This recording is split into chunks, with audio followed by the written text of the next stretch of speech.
Am I the jerk for refusing to continue providing free childcare for my stepdaughter? Posted by you/payingcomfortable8891. I participated in a work program with the local clerk of court's office when I was in high school. They hired me after I graduated, and I reached 30 years of service before I turned 50. With 30 years of service, you can receive your full pension at any age. I worked until my first grandchild was born, then retired to be grandma daycare. I have 5 grandchildren, an 8-year-old boy from my stepson, a 7-year-old boy from my son, a 5-year-old girl, and an 18-month-old boy from my daughter. I babysat all of them without issues or complaints. I still care for the 18-month-old Monday through Friday and watch the older ones during the summer and school holidays. My stepdaughter and her boyfriend have been non-stop drama since before their baby was born. When she was 10 weeks pregnant, they gave me a 3-page list of rules for babysitting. They said if I didn't sign it, I wouldn't be allowed to babysit. I told them I understood their need to do what was best for their baby and assured them there would be no hard feelings if they made other childcare arrangements. Some rules were almost understandable, but most were downright ridiculous, and none of them were going to work for me. I don't remember all the rules, but here are some examples. I couldn't take the baby anywhere without their permission. I couldn't watch more than one additional child while babysitting. I couldn't cook. I had to provide the full name, date of birth, and address of any potential visitors for their approval before the person could be around their child. They had to know any time I had a guest over, who it was, and how long they stayed. My 9-year-old cat would have to be kept out of any room the baby might be in, even when the baby wasn't there, and I couldn't get another pet without their agreement. When she was 7 months pregnant, they returned with revised rules in an attempt to compromise. Again, I told them their expectations didn't fit with my life and encouraged them to find other childcare. 2 days after my stepdaughter returned to work, she called and asked if I could watch Cullen the next day. I agreed but made it clear I would provide safe, appropriate care based on my judgment, and wouldn't tolerate complaints or accusations of violating their rules. I wanted it to be very clear that I wasn't agreeing to any of their conditions. My stepdaughter was fine when she dropped Cullen off and picked him up, but I felt like she interrogated me every time. It was tolerable, but her boyfriend was downright rude.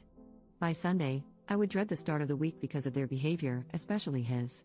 At minimum, he would pick Cullen up, make a big deal about partially undressing him, and make at least one snide comment about my cat, having another grandchild over, cooking, or something else. Then he'd say something like, "I guess we don't have any choice but to put up with this for now," or, "I guess you're happy you won." This went on for 4 months. I spoke to my stepdaughter several times and told her that, clearly, they were unhappy with how I cared for Cullen. I suggested they find alternative childcare and said her boyfriend needed to tone down his behavior. Things would improve for a day or two, but then he'd start again. It all came to a head as Thanksgiving approached.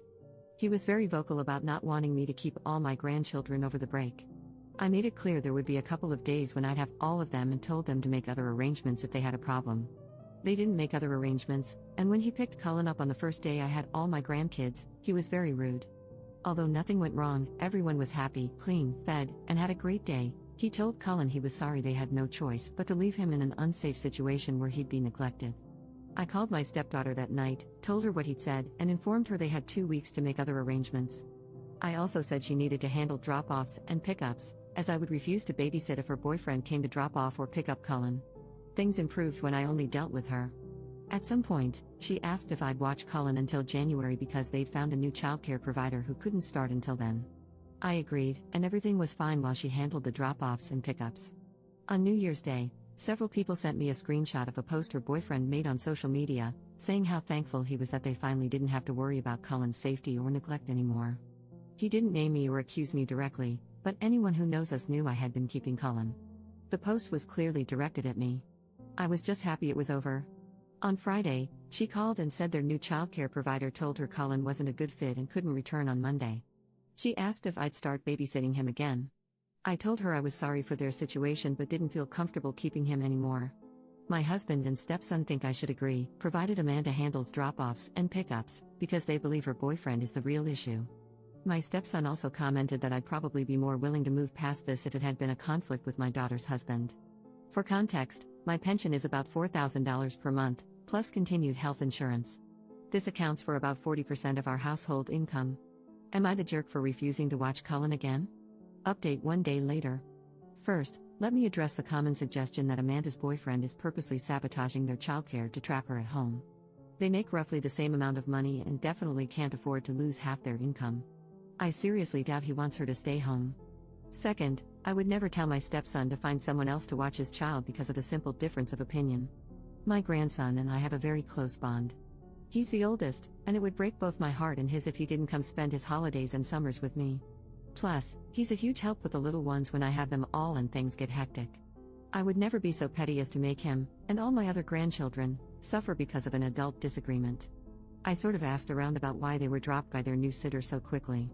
Apparently, they weren't. Amanda picked Cullen up and dropped him off both days he went, and everything was lovely.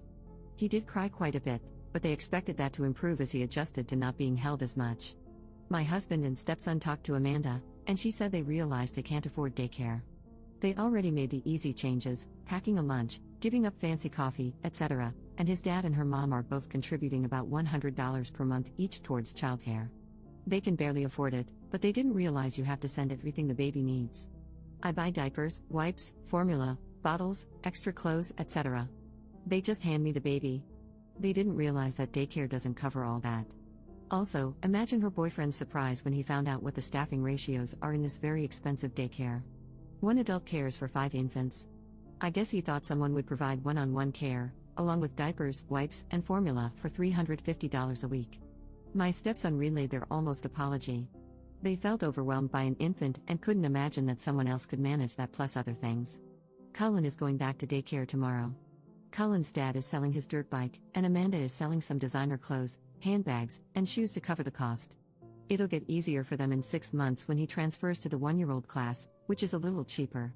Commenter: I'm so glad Op isn't backing down on this. I cannot believe she is providing everything for all the grandkids as well. Lesson well learned for the stepdaughter and her clueless boyfriend. People seldom appreciate what they receive for free.